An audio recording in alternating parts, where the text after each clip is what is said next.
Hoy tenemos un par de casos más. Tenemos un caso a cargo de la doctora Clara Novillo y otro a cargo de la doctora Manuela Caballero. La doctora Clara Novillo no va a poder estar, con lo cual, por temas de trabajo, tenía consulta esta tarde, pero ha dejado su presentación grabada, así que la vamos a poder ver en vídeo y luego cualquier duda, cualquier cosa que surja, se lo podemos enviar para que lo respondan en la próxima sesión sin ningún problema. Vamos a empezar, por tanto, con el caso clínico de la doctora Manuela Caballero, del Centro de Salud Las Fronteras, en Torrejón de Ardoz, y vamos a hablar del paciente con FA no valvular y el elevado riesgo de sangrado. Cuando quieras, Manuela. Bueno, pues es un caso clínico que tenemos además actualmente en la consulta y es un paciente con una fibrilación auricular y elevado riesgo de sangrado. A ver. No puedo pasar. Prueba con las flechas y no los cursores del teclado. No me deja. A ver. Es un paciente varón de 82 años que tiene antecedentes de una hipertensión arterial y de una insuficiencia respiratoria severa en tratamiento con CPAP, una cardiopatía isquémica conocida con función sistólica conservada y que actualmente está en seguimiento en oncología por un adenocarcinoma gástrico con una infiltración duodenal y adenopatías locorregionales en los que se desestima el tratamiento quirúrgico y está pendiente del inicio con quimioterapia.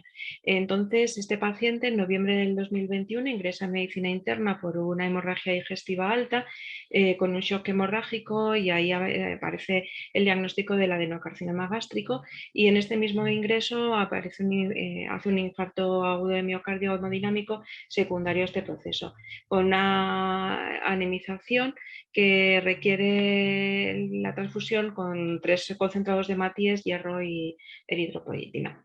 Se estabiliza el paciente, pero en diciembre del 2021 vuelve a presentar un episodio de reagudización de insuficiencia cardíaca y aparece por una fibrilación auricular de nuevo y en su llegada al hospital existen dudas de un tromboembolismo pulmonar, pero bueno, se descarta con un angioTAC. El electro con una FA de 94 latidos por minuto, un pre-BNP de 17.714 y una creatinina de 1,1. En un eco transtorácico aparece una infracción de eyección del ventrículo izquierdo en torno a un 50%, con hipoquinesia del segmento basal y del segmento apical del septón. Ay, es que lo veo mal. Vale.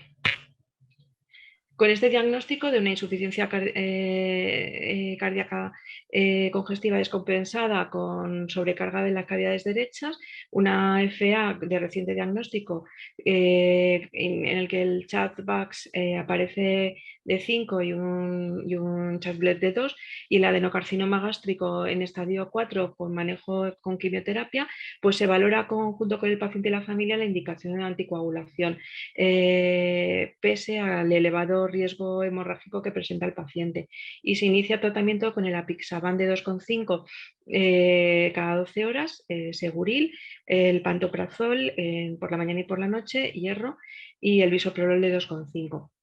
El paciente regresa al domicilio, pero en enero del 2022 vuelve a consultar por vómitos en pozos de café y se vuelve a derivar al paciente al hospital. Es un poco reticente al ingreso, pero se encuentra mal y al final accede al mismo. En las pruebas de laboratorio aparece una hemoglobina de 7,5. También destaca que la creatinina en este momento ya es de 3,2 y con un filtrado menor de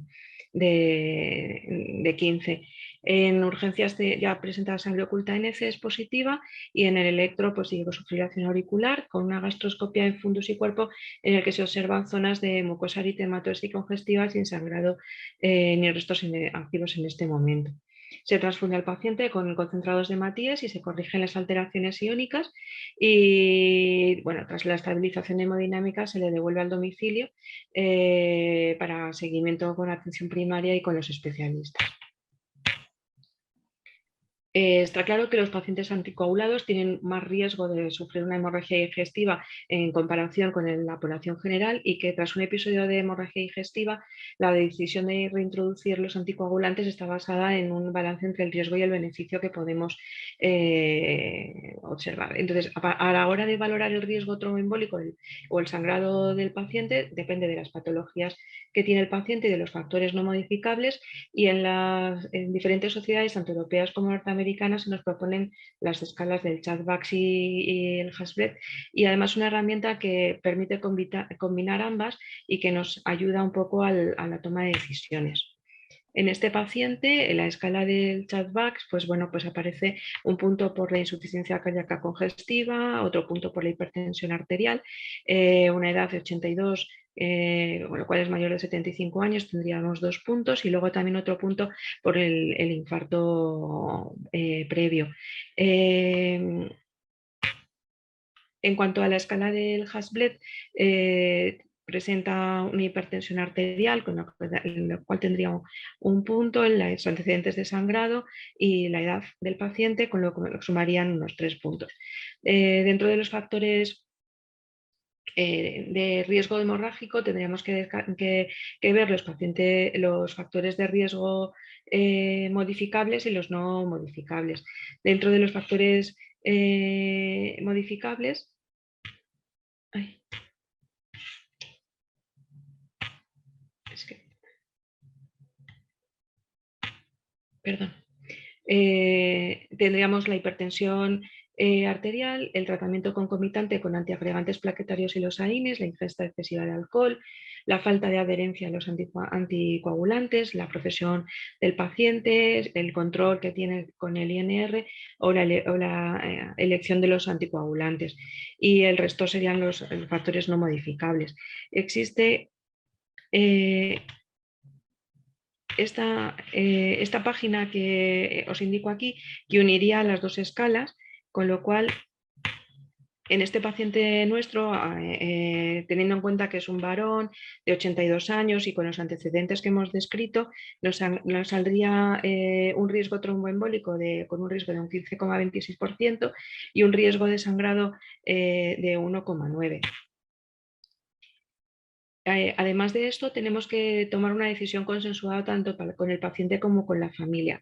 Tenemos que tener en cuenta que el uso de anticoagulación frente a la antiagregación o nada es mejor en los pacientes con un Chatbacks mayor o igual a 2, con antecedentes de ictus cardioembólico o con una FA valvular, que el uso de los ACOT sobre la warfarina está es mejor cuando la anticoagulación está indicada, siendo mejor a la warfarina en el caso de una prótesis valvular mecánica, estenosis mitral o un filtrado entre 15, menor de 15, entre 15 y 30, aspirina o aspirina más clopidogrel en los sujetos que se niegan a tomar anticoagulantes o que tienen un riesgo elevado de sangrado, y en el caso de un alto riesgo cardioembólico o contraindicaciones para la anticoagulación oral a largo plazo, tenemos la opción del cierre de la orejuela.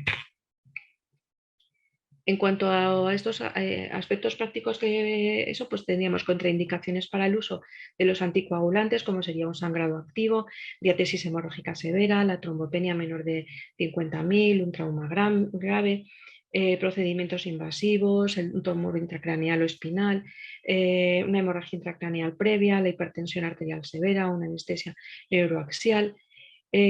Por otro lado, que la profilaxis del sangrado gastrointestinal en pacientes con anticoagulantes orales no está demostrado que reducir la dosis sea de utilidad, ya que aumenta el riesgo de ictus. Habría que evitar el uso de antiagregantes y sí está indicado el uso de inhibidores de la bomba de protones. Y el reinicio de esta anticoagulación sería una vez que conseguimos la hemostasia, pues unas 12 a 48 horas, pero en general entre los 7 y los 14 días.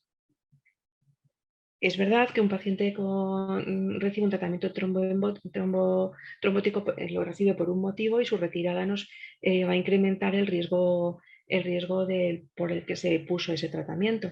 Habría que definir lo que hablamos sobre una hemorragia leve, moderada o grave. Una hemorragia leve está autolimitada, moderada, que cuando su gravedad va a depender de la repercusión del sangrado, el compromiso hemodinámico o la minimización, y grave si es una hemorragia fatal, afecta a un área o un órgano crítico o cae la hemoglobina en 2 gramos por litro o necesita una transfusión de 2 o más unidades de hematíes. Los sangrados leves se pueden solucionar suspendiendo o retrasando la siguiente dosis. Las medidas locales incluyen un soporte hemodinámico, la transfusión de hemoderivados y la identificación del origen del sangrado y el tratamiento de este. Y si hay compromiso vital, pues los agentes homeostáticos o los antídotos. A la hora de reiniciar la anticoagulación, habría que elegir el fármaco y la dosis adecuada, asegurar e informar al paciente sobre qué es lo que queremos hacer en el tratamiento para asegurar su adherencia y evitar las interacciones farmacológicas con otros tratamientos que el paciente tenga. Y tenemos que controlar los riesgos de sangrado, pues ver los antecedentes, la evaluación del paciente, la anemia, el control de la presión, los riesgos de caída o de demencia. Y en nuestro caso, importante añadir un inhibidor de la bomba de protones, el control de la presión arterial, la evolución periódica de las cifras de hemoglobina y suspenderlos si hubiesen los antiagregantes. Esta es una aplicación, el Interapp, que nos permite, en cuanto a las interacciones farmacológicas, pues introducir tanto el anticoagulante que tiene el paciente como el principio activo que queremos ver su compatibilidad y ver si en este momento nos puede interferir o no con el tratamiento. Unas revisiones que salen publicadas en la literatura nos indican el uso de anticoagulantes en situaciones clínicas complejas, en el que nos dice que las guías de práctica clínica no recomiendan el uso de antiagregantes como alternativa a los anticoagulantes orales en los ancianos, que cuando se plantea el manejo del paciente anciano se cita el antecedente de hemorragia digestiva como una de las indicaciones de antivitamina K frente a los ACOT, que entre los ACOT se propone como alternativas de menor riesgo de sangrado el apixaban y dosis bajas de doxaban, y que el sangrado previo puede ser un factor de riesgo, lógicamente, para la aparición de futuros sangrados, pero tras la recuperación del mismo habría que introducir, ya que si no tendríamos más riesgo embólico, este sigue estando bastante elevado. En los sangrados digestivos se habla de la importancia de los hallazgos endoscópicos en la valoración de los riesgos de futuros sangrados, y ante una situación de protección gástrica, principalmente con inhibidores de la bomba de protones, añadida a la anticoagulación, parece disminuir el riesgo de hospitalización por sangrado digestivo. Los ACOT parecen tener menor riesgo de sangrado que la warfarina y de ellos el rivaroxaban es el que más asocia a sangrados que requieren hospitalización. Y en los pacientes ancianos con FA, los antiagregantes tendrían el mismo riesgo de sangrado que los anticoagulantes. Y bueno, esto sería el caso que quería presentar. Pues muy bien, muchas gracias. La verdad es que es un caso muy amplio, hablando un poco de lo que es el riesgo hemorrágico, con cosas que vemos pues, prácticamente a diario en los pacientes. No es un caso forzado, es algo que tenemos en la consulta del día a día. Y sí has tocado muchos palos y muchos de ellos interesantes. Lo primero, lo que comentabas de comparar o proponer la evaluación del riesgo isquémico y del riesgo hemorrágico. Normalmente esto no es un todo o nada, no es o una cosa o la otra, normalmente suelen ser las dos y no suelen pesar las dos, es siempre más importante el riesgo isquémico, pero sobre todo hay que tener en cuenta lo que comentabas, que los factores del CHAS-VAS del riesgo isquémico son los antecedentes del paciente y esos son fijos, pero hay datos relacionados con el riesgo hemorrágico que sí son potencialmente evitables o corregibles, entonces ahí es donde más podemos incidir para reducir el riesgo de sangrado, en controlar adecuadamente la tensión arterial, evitar ciertas interacciones farmacológicas, con lo cual sí que tenemos algo de tarea para poder mejorar un poco el riesgo hemorrágico de cada paciente y eso creo que es interesante. Y luego es un caso complejo porque habla del tema de paciente con neoplasias y el paciente con cáncer que además tiene una FA es un paciente de muy difícil manejo. Yo no sé en vuestra zona cómo suele manejar este tipo de situaciones oncología, pero en mi zona, por ejemplo, los oncólogos son muy de heparinas de bajo peso molecular no les gusta el Sintrón, el acenocumarol, sobre todo por las interacciones, y del tema de anticoagulantes de acción directa son bastante reticentes a entrar en ello. Quizás pues por la experiencia y porque todavía no hay grandes evidencias, aunque cada vez empieza a verlas más con anticoagulantes directos, pero paciente oncológico que tiene una FA, al menos en mi centro hay un 95% de probabilidades de que la anticoagulación se haga con una heparina de bajo peso. Que no quiere decir que sea ni mejor ni peor, pero es un poco la rutina que se hace. No sé cómo lo veis en vuestras zonas, si es relativamente frecuente. Ya sé que Canarias, Madrid, el tema de los visados para la anticoagulación con anticoagulantes directos está un poco más complicado que Castilla y León, pero no sé si para este tipo de pacientes oncológicos ahora mismo hay más facilidad o menos, o cómo lo veis. A nosotros no nos pusieron mucho problema a la hora de iniciarlo. El tema de este paciente es que es un paciente que tiene un pronóstico ahora bastante complicado. Entonces, ahora mismo, a día de hoy está ingresado. No sé si continuará con el apixaban o en el alta se plantearán otro tipo por el riesgo, porque yo creo que es un paciente con mucho riesgo. A la hora de visar no nos han puesto problemas. Claro, si no fuera por el tema del mal pronóstico, sí que sería para plantear lo del cierre de la orejuela. A largo plazo tiene muy buena pinta, pero claro, es un procedimiento que tampoco está exento de riesgos y que te obliga a mantener antiagregación durante unos meses, 3-6 meses, con lo cual tampoco le vas a solucionar el riesgo hemorrágico al 100%, al menos durante la fase inicial. A mí me llama la atención. Sí, dime. Yo quería comentar sobre, no tanto por los problemas del visado, me llama la atención la falsa sensación de seguridad que tienen los especialistas con las heparinas de bajo peso molecular. En primer lugar, no las usan con dosis adecuadas como anticoagulantes, sino con dosis profilácticas, pese a que las dosis deberían ser mayores. Y en segundo, yo es que creo que se creen que no anticoagulan al paciente. Yo es que muchas veces que digo, es que le hemos puesto una heparina, digo ya, o sea, la habéis anticoagulado, pero encima insuficientemente. Es muy frecuente, pues, pues póngase usted un Clexane de la dosis que sea. Y se quedan con la sensación de que es que no es tan, no sé no sé muy bien qué es lo que creen que utilizan. Totalmente de acuerdo. Como comentario, vamos. Si miramos la evidencia que hay de los anticoagulantes antivitaminas K, podemos encontrar estudios pues, hasta con 3.000 pacientes. De anticoagulantes directos para el manejo de la FA, si sumamos, salen varios cientos de miles de pacientes. Pero es que con heparinas de bajo peso, para la profilaxis o tratamiento de la FA hay muy poquita evidencia y extrapolamos las cosas pensando que efectivamente es correcto y no sabemos muy bien cómo es.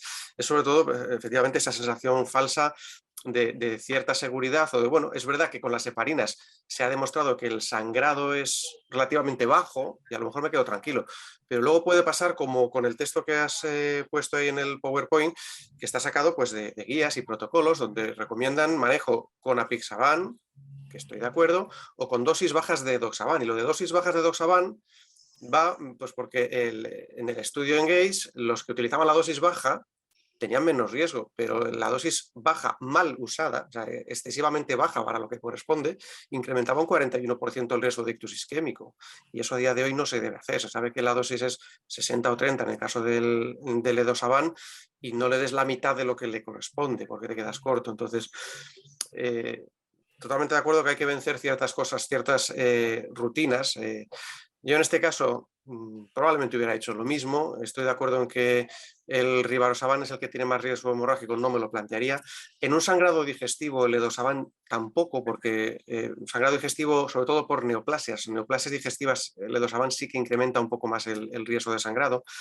Y entre apixaban y el abigatran de 110, pues cualquiera de los dos podría ser. Lógicamente, con el filtrado que aparece al final, no me plantearía bajo ningún concepto el dabigatran, y esta podría ser una de las opciones. La otra, los antivitaminas K, pues se puede plantear, o incluso a veces el no hacer nada. Depende mucho del pronóstico del paciente. hay que poner todo en la balanza y no es un caso sencillo ni una solución única. Yo probablemente en este caso el cierre de la orejuela no lo plantearía por el tema del pronóstico y que es someter a un procedimiento agresivo.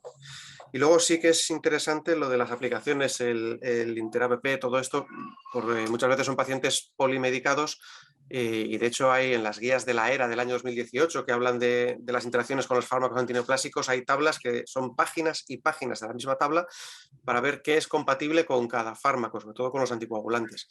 Y esto es algo que hay que tener en cuenta. El tema de las interacciones, tenemos en la mente de que el acenofumarol, los antivitaminas K tienen muchísimas interacciones, pero estos fármacos en relación a los antineoplásicos también las tienen y eso hay que vigilar qué puede ser compatible o qué nos puede dar problemas. No sé si queréis comentar alguna cosa más.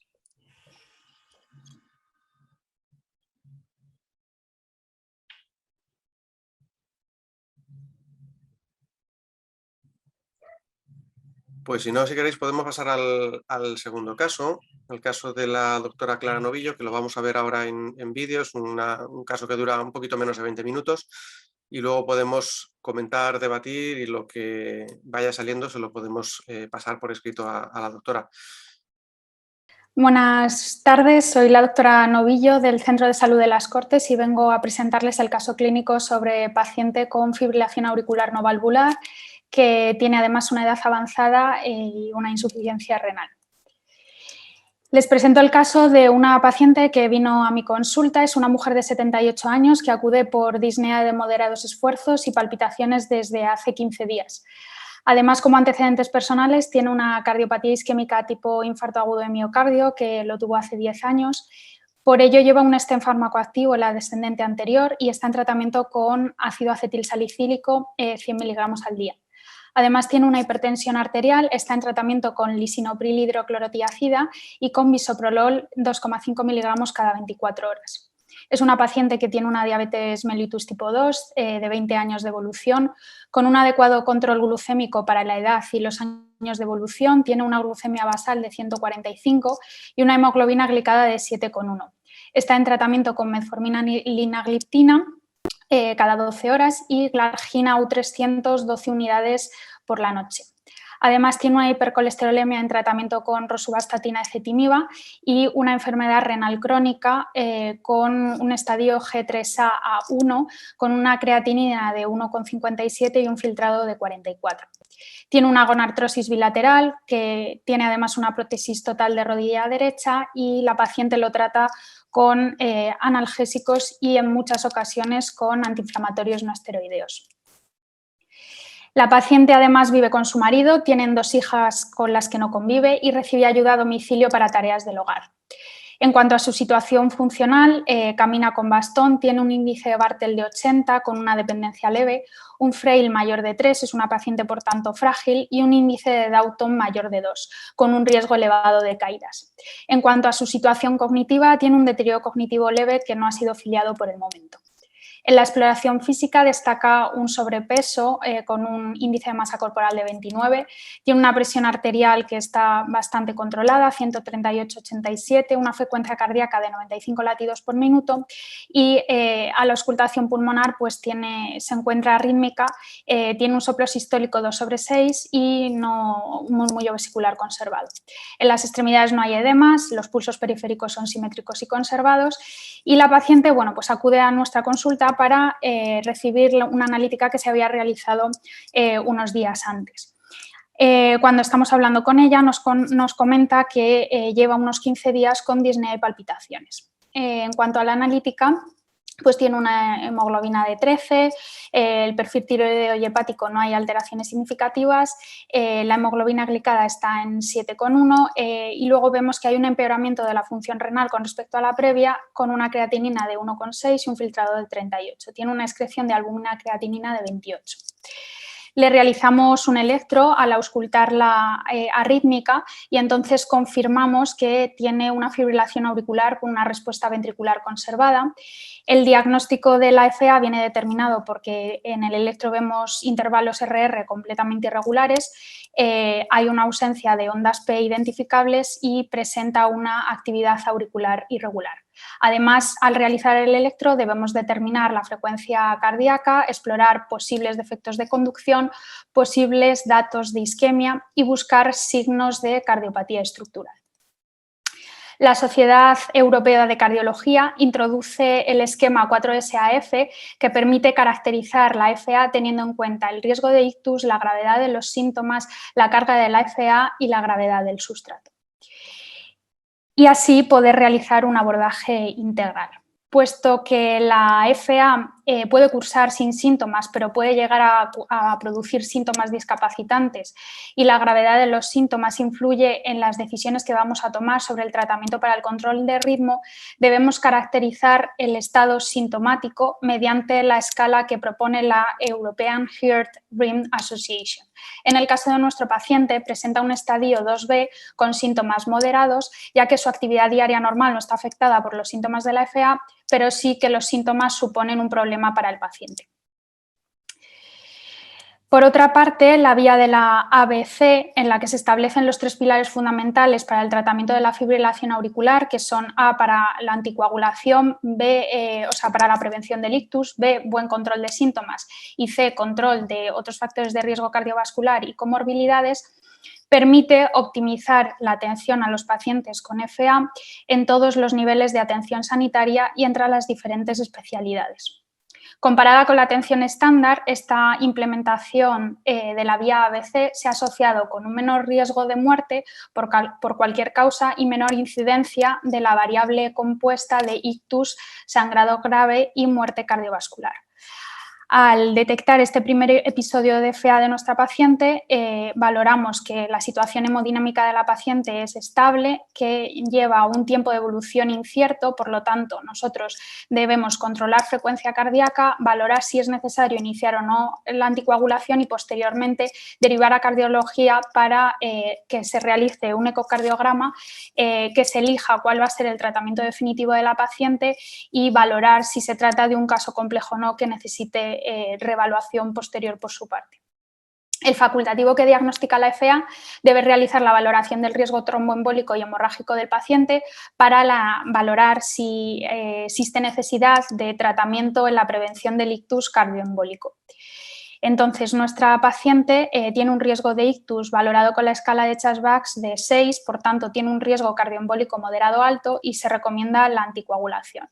Por otra parte, valoramos la escala Hasbled, en la que nos informa que la paciente tiene un riesgo hemorrágico alto, ya que es una paciente mayor y además consume 2 tipos de fármacos que nos pueden incrementar ese riesgo. Por un lado, consume AINES, por otro lado, el ácido acetilsalicílico que se puso en prevención secundaria. Entonces, debemos valorar también cuáles son los factores de riesgo que pueden ser modificables, como limitar el consumo de AINES y plantear discontinuar el tratamiento con antiagregantes si la cardiopatía isquémica es estable. Y luego hay otros factores de riesgo que no podemos modificar, como es la edad. Entonces, debemos recordar que el objetivo de la evaluación del riesgo hemorrágico es controlar cuáles son los factores de riesgo modificables e identificar a los pacientes que tienen un alto riesgo hemorrágico y que requieren un seguimiento y unas revisiones más frecuentes, pero no debe ser la causa que justifique la interrupción de la anticoagulación oral. Entonces, a partir de ahora nos planteamos, ¿debemos anticoagular al paciente? Pues ya hemos calculado la escala Chasbach, por lo tanto sí que debemos anticoagularla. ¿Y qué fármaco vamos a utilizar? Bueno, pues nos planteamos 2 opciones, o utilizar antagonistas de la vitamina K o anticoagulantes de acción directa. Los antagonistas de la vitamina K, como todos sabemos, los utilizaremos en portadores de válvula protésica mecánica, en aquellos que tengan una estenosis mitral moderada severa o los que tengan un síndrome antifosfolípido. También podemos utilizarlo cuando se asegure un tiempo de rango terapéutico adecuado mayor del 70%. Entonces, para valorar si vamos a estar en un tiempo de rango terapéutico mayor del 70%, podemos utilizar la escala SEMTT2R2, que permite predecir la calidad de la anticoagulación con la antivitamina K. Si vamos a obtener un puntaje mayor o igual de 2, esto nos informa de que hay menos probabilidades de alcanzar un buen tiempo de rango terapéutico con tratamiento con antivitamina K, que sería el caso de nuestra paciente. Nos podemos plantear dos opciones, o bien citar al paciente de forma más frecuente para intensificar las evaluaciones que hacemos para un mejor control de INR, o bien podemos plantearnos el utilizar anticoagulantes de acción directa. Sin embargo, encontrándonos en la comunidad autónoma en la que estamos actualmente, que es la Comunidad de Madrid, pues Inspección Médica no autoriza desde el inicio el uso de anticoagulantes de acción directa, salvo en algunos casos especiales, que no los cumpliría nuestra paciente. Por tanto, se le ofrece la posibilidad de utilizar un anticoagulante de acción directa no financiado, explicando cuáles son los beneficios y los riesgos de antivitamina K. La paciente decide optar por esta vía y nos planteamos en este momento qué fármaco podemos utilizar. Pues bien, en principio elegimos el dabigatran por dos cuestiones. En primer lugar, porque podemos optar por una posología de 2 veces al día. De esta manera se reduce el incremento del riesgo tromboembólico ante posibles olvidos. Recordemos que es una paciente que tenía un deterioro cognitivo leve y que tenía además alto riesgo de caídas y que era frágil. Y además tenemos la opción de tener un antídoto ante posibles caídas que puedan ocasionar un sangrado grave intracraneal. Entonces, perder una dosis en un régimen de dosificación de 1 vez al día tiene una repercusión similar a perder 3 dosis consecutivas de un anticoagulante de acción directa que se dosifique 2 veces al día. Con lo cual, esto ya lo hemos comentado en reuniones anteriores, que es muy importante a la hora de valorar el tratamiento de nuestros pacientes ancianos. Además, vamos a utilizar la dosis de 110 y esto lo decidimos porque de 110 cada 12 horas y lo decidimos porque nuestra paciente es una paciente anciana, es verdad que no tiene todavía 80 años, pero está entre 75 y 80 años. Además, tiene un riesgo hemorrágico elevado, por lo que hemos hablado de la escala Hasbled, y tiene un filtrado glomerular que se encuentra entre, un aclaramiento de la creatinina que se encuentra entre 30 y 50, en nuestro caso estaba en 38, recordemos. Siguiendo en la vía ABC, debemos también asegurar el buen control de los síntomas de la paciente. Para ello tenemos que controlar la disnea y palpitaciones por las que venía, valorar, incrementar la dosis de beta bloqueantes y como consideramos que la paciente tiene una baja susceptibilidad para reversión a ritmo sinusal, pues adoptamos la estrategia de control de frecuencia y derivamos a cardiología. Para optimizar el control de otros factores de riesgo cardiovascular y de otras comorbilidades de nuestra paciente, pues mantenemos el tratamiento antihipertensivo porque estaba bien controlada su tensión. El tratamiento hipolipemiante lo mantenemos igual y en cuanto al tratamiento antidiabético decidimos sustituir metformina y linagliptina por metformina ajustada a su función renal y empagliflozina para mejorar su riesgo cardiovascular, disminuirlo, vamos. Luego le indicamos que debe realizar un ejercicio físico adaptado a su edad y a las comorbilidades para conseguir ese índice de masa corporal que estaba en el límite de la obesidad. Se insiste en evitar los AINES para reducir el riesgo hemorrágico y valoramos discontinuar el tratamiento antiagregante para reducir el riesgo hemorrágico, ya que se trataba de una paciente que recordemos que tenía una cardiopatía isquémica previa, pero que estaba estable, puesto que desde hace 10 años estaba bien controlada y no había tenido ninguna otra sintomatología. En la primera visita, por tanto, le explicamos muy bien a la paciente para asegurarnos posteriormente que cumpla bien el tratamiento, qué significa el diagnóstico de la FA, cuáles son sus implicaciones terapéuticas, evaluamos la situación hemodinámica del paciente, evaluamos también el riesgo tromboembólico y hemorrágico, decidimos anticoagularlas, informamos cuáles son las ventajas, limitaciones y los riesgos-beneficios de las opciones de tratamiento que se barajan en ese momento, instauramos un tratamiento para control de la frecuencia cardíaca para mejorar los síntomas síntomas, la calidad de la vida de nuestra paciente, recomendamos el ejercicio físico y nos fijamos en si el resto de factores de riesgo cardiovascular están o no están controlados. En la segunda visita, que la vamos a establecer más o menos al mes del inicio de la anticoagulación, pues valoramos cuál es el grado de conocimiento de la enfermedad, favorecemos la adherencia, reevaluamos si ha habido algún tipo de sangrado a lo largo de este último mes e interrogamos si ha aparecido algún evento adverso que la paciente nos cuenta que ha tenido un poco de reflujo gastroesofágico, dispepsia y que puede ser frecuente con el dabigatran. En cuanto a los controles analíticos, pues le explicamos la necesidad de controlar cómo va su filtrado glomerular y la periodicidad va a estar condicionada según la función renal de la paciente. En nuestro caso, como tenía un aclaramiento de creatinina en torno a 38, pues vamos a fijarlo cada 3-4 meses más o menos. En la segunda visita que realizamos en ese primer mes, pues nos cuenta la paciente que se le había olvidado la dosis de un día de por la mañana y que se había acordado a las 5 horas. ¿Qué es lo que hago en ese momento, doctora?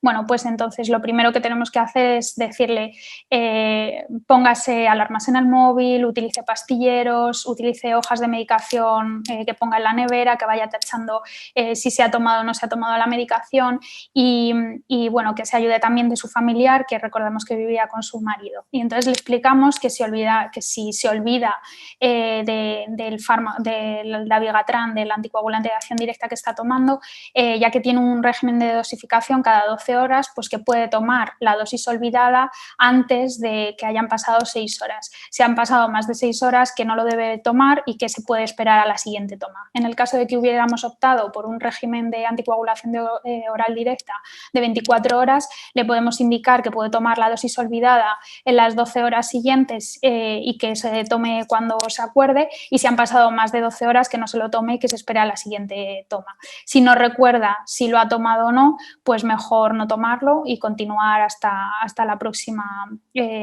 vez que le toque tomárselo.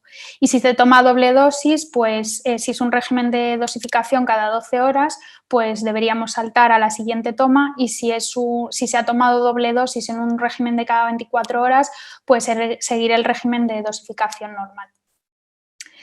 Entonces, como conclusiones, pues decir que la fibrilación auricular es la arritmia sostenida más frecuente, que supone una gran carga para todo el personal sanitario, los sistemas de salud y para los pacientes, que debemos abordar de forma integral al paciente con fibrilación auricular, calculando en primer momento su riesgo cardioembólico e hemorrágico y valorar la presencia de síntomas y que pueden suponer una carga adicional al paciente y disminuir su calidad de vida, y si existen otros factores de riesgo cardiovascular asociados.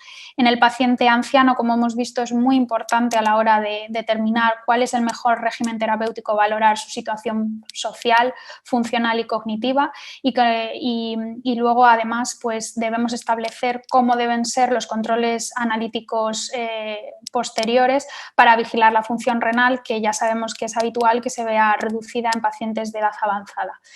Todos los pacientes con fibrilación auricular no valvular deben de tener las mismas opciones terapéuticas en anticoagulación. Esto es una cosa a incidir con los sistemas de salud. No puede ser que en unas comunidades autónomas tengan opción desde el principio optar por fármacos que se han demostrado que son más seguros y con un régimen mucho más fácil para el paciente, y en otras comunidades autónomas no existe esta posibilidad.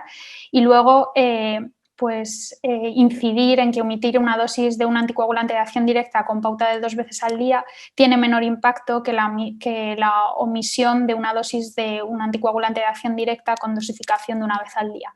Y finalmente, pues que la atención coordinada por un equipo multidisciplinario del paciente con fibrilación auricular facilita el tratamiento óptimo y adecuado para nuestros pacientes. Muchas gracias. Bueno, pues es otro caso completamente ilustrativo de lo que vemos en el día a día. Y este caso del paciente de edad avanzada e insuficiencia renal nos lleva a discutir un poco, a hablar sobre el tema de las dosis. Ya lo hemos comentado en otras sesiones previas. En este caso se ha optado por la opción del dabigatran de 110 con muy buen criterio. Según la ficha técnica, por encima de 80 hay que hacerlo. y te dicen, bueno, en pacientes de 75 a 80 años, sobre todo mujeres, hay más riesgo de sangrado gastrointestinal, te lo puedes plantear, filtrados de 30 a 50, te lo puedes plantear, es decir, está todo bastante bien cuestionado, y es relativamente frecuente que nos encontremos pacientes pues, de edades bastante avanzadas, hablamos incluso de pacientes nonagenarios que vienen con dosis incorrectamente bajas, sobre todo los anti-10A, porque el tema del dabigatran por encima de 80 años le toca ya 110, pero con los anti-10A, con los otros 3 anticoagulantes directos, hay una serie de criterios que si no los cumples, igual estás dando dosis baja de forma incorrecta y ahí puedes incrementar el riesgo de sangrado. Es verdad que si hablamos, además de la edad avanzada, de insuficiencia renal, pues casi seguro que la dosis baja va a ser la correcta. Pero eso no quita para que tengamos que evaluar un poco las cosas. Y ha salido un poco de refilón, pero me parece muy, muy interesante la fórmula matemática sencilla de ¿y cada cuánto le reviso la función renal? Pues el filtrado o el aclaramiento dividido entre 10. ¿Qué tiene? 40 cada 4 meses, 60 cada 6 meses, tiene 30 cada 3 meses.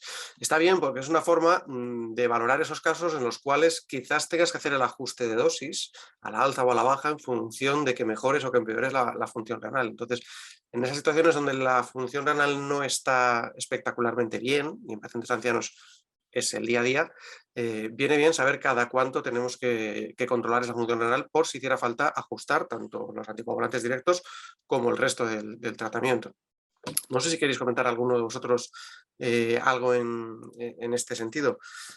Yo estoy de acuerdo, me parece muy buena idea lo de plantear el tratamiento con anticoagulantes de acción directa, aunque no estén financiados por el sistema sanitario en este momento.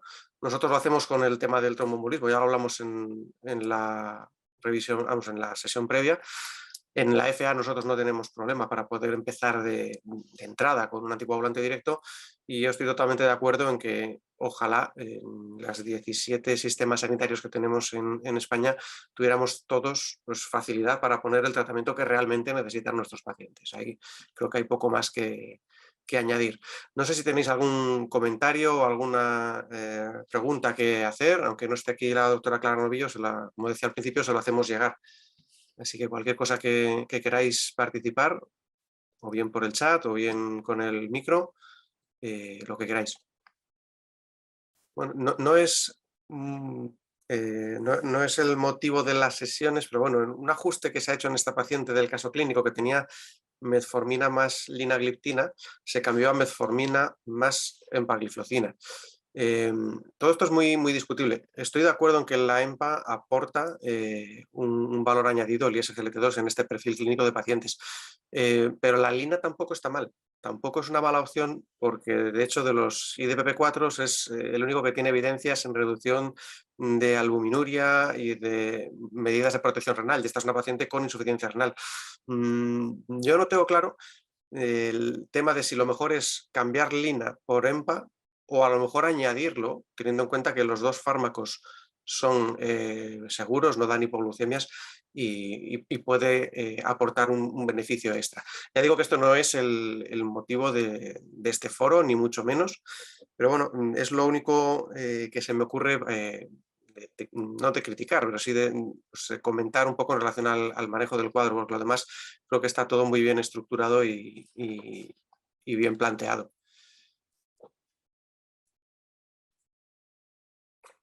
No sé si tenéis, eso sí me gustaría que comentarais un poco, está claro que en la atención primaria tenéis una visión directa del paciente mucho más cercana de la que tenemos los especialistas, os veis cada menos tiempo, incluso la relación médico-paciente pues suele ser más fluida con el médico de cabecera de toda la vida que ya me conoce.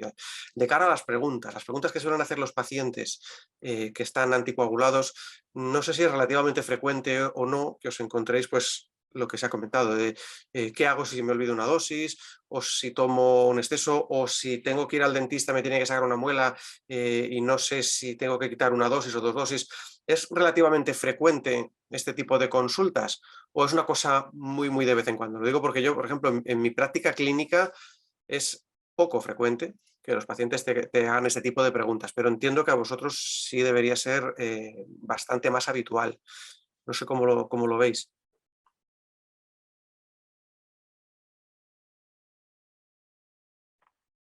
Bueno, pues yo procuro siempre dar, cuando inicio un tratamiento, aparte de una educación general, la verdad es que nosotros tenemos un díptico. Bueno, no, es un folio por las dos caras con 4 hojas, para ser exactos. Y a mí la verdad es que me gusta darlo y contiene un poco esas explicaciones habituales. Si ya les dejas por anticipado dicho que puede ocurrir ese problema, pues sí preguntan, pero yo no diría, la verdad es que los pacientes es verdad que tienen mucha cercanía, pero no suelen consultar mucho. A mí lo que me gusta es darles siempre información por escrito y especialmente en los cambios de sintrón, insistirles en que siguen anticoagulados y que tienen que seguir teniendo las mismas dudas que pudiesen tener antes y que tienen que consultarlas. Pero bueno, sí, preguntan de las cosas más variadas, sí. Creo que eso es fundamental y además tenemos ya parte de la ecuación ganada, es decir, el paciente que lleva tiempo tomando Sintrón, sobre todo si lo cambiamos por INRs lábiles, el propio paciente pues a veces se agobia, ve que eso no está funcionando bien y suelen ser pacientes muy metódicos. El tema de la anticoagulación con antivitaminas K está claro que no son los mejores fármacos del mundo, pero tienen su función, pero lo que sí que consiguen es que el paciente, la mayoría de ellos, sea bastante estructurado a la hora de tomar el fármaco y de intentar evitar los olvidos. Es bastante más el cumplimiento terapéutico con los antivitaminas K que con otras moléculas. Si les convencemos, los educamos para que vean el anticoagulante de acción directa como algo que es exactamente igual, pues ya tenemos parte del convencimiento del paciente de que esto hay que hacerlo bien, hay que ser metódico, hay que tomarlo a su hora. Y más con la tranquilidad que aporta pues el hecho de tener una anticoagulación como si estuviera con niveles en rango terapéutico. Es decir, yo creo que eso es más fácil el paciente que ya viene de una pauta previa con antivitaminas K que aquel que empieza de cero, donde le vamos a poner, a veces pues es una FA de novo, se lleva el anticoagulante, se lleva el inhibidor de la bomba de protones que no tomaba hasta ahora, se lleva también su betabloqueante o la digoxina, y al final es un cúmulo de fármacos a una polifarmacia que ya tienen y que a veces pues, facilita más pues, el incumplimiento terapéutico o que el paciente a veces abandone estas cosas porque no le sienta bien o desconfía un poco. Y en ese sentido, bueno, todo lo de la información de los trípticos, dípticos o esas cosas también. Yo siempre suelo dar unas tarjetinas tamaño carnet de identidad de estas pequeñas con el tema del nombre del anticoagulante, el nombre y la dosis, para que por lo menos eso lo memorice, porque hay de todo. Hay pacientes que controlan muchísimo sus tratamientos y otros que prácticamente le preguntas qué toma y no lo saben. Entonces, esto creo que sí que es fundamental, que al menos el nombre, por si hay una urgencia, porque hay cosa que sepa decir qué es lo que está tomando, y ahí sí que les insisto y les entrego algo por escrito para que lo tengan a mano, lo lleven encima siempre. A mí me ha surgido en la consulta esta cuestión en muchas ocasiones, sobre todo a la hora de procedimientos que se puede hacer el paciente, pues perioperatorios o tal. Y entonces aparece esta app, una app en la que incluyes el tratamiento que tiene el paciente y el procedimiento que se va a hacer y entonces te indica si tienes que suspenderlo o no suspenderlo, qué manejo tiene que tener el paciente. Pues lo he descubierto y me parece como muy interesante, ¿no? Porque a mí me surgen muchas dudas en el día a día y pues me ha parecido muy interesante a la hora de utilizarlo diariamente. Sí, seguro dices la QX-AAPP. Es Sí, una aplicación que han hecho en conjunto la Sociedad Española de Cardiología con la atención primaria, Semergen, un montón de sociedades y que la sí. verdad que está muy bien, vale para anticoagulantes y también para antiagregantes. Mm. Y te dice, pues en función del tipo de intervención, no es lo mismo sacarse un diente que hacer una cirugía ambulatoria o que hacer una cirugía de una disección de aorta. Tú vas por tipo de cirugía y las características del paciente. Y efectivamente, yo he estado indagando un poquito en esa aplicación y es curioso cómo intenta huir de las terapias puente. Es decir, y está más que demostrado que cuando tienes un evento, una cirugía o algo por lo que tienes que suspender la anticoagulación, el periodo de suspensión debería ser el mínimo necesario, pero intentar huir de las terapias puente con heparina que lo único que hacen es aumentar más el riesgo hemorrágico. Entonces hay situaciones, nosotros ahora, por ejemplo, en cardiología, ya desde hace unos años los marcapasos los ponemos con anticoagulación. Me da igual que esté con anticoagulante directo que con Sintrom o antivitamina K. Si está con Sintrom lo mantenemos con un INR de 2 a 2,5 y hacemos el procedimiento. Y si está con un anticoagulante de acción directa, pues suspendes una dosis o 2 dosis, dependiendo un poco de lo que te marca también la aplicación. Pero intentamos huir de esas terapias puentes que sigue estando bastante en el día a día de especialistas y de ciertos procesos quirúrgicos con poca evidencia científica. Si no, hoy es relativamente pronto en comparación con otros días, pero bueno, creo que los 2 casos han estado muy bien, han sido muy demostrativos de ciertas cosas que vemos en relación con riesgo de sangrado, riesgo de paciente con insuficiencia renal, paciente con otras comorbilidades. Y simplemente pues animaros a que sigáis echando un vistazo a todo el material que hay en la web, que se va cargando. Todavía no está al 100% subido, pero son materiales que yo creo que están muy bien para tener ahí y de vez en cuando nos hagan falta, pues tirar de ellos, hacer alguna consultilla que nos pueden ayudar para el día a día.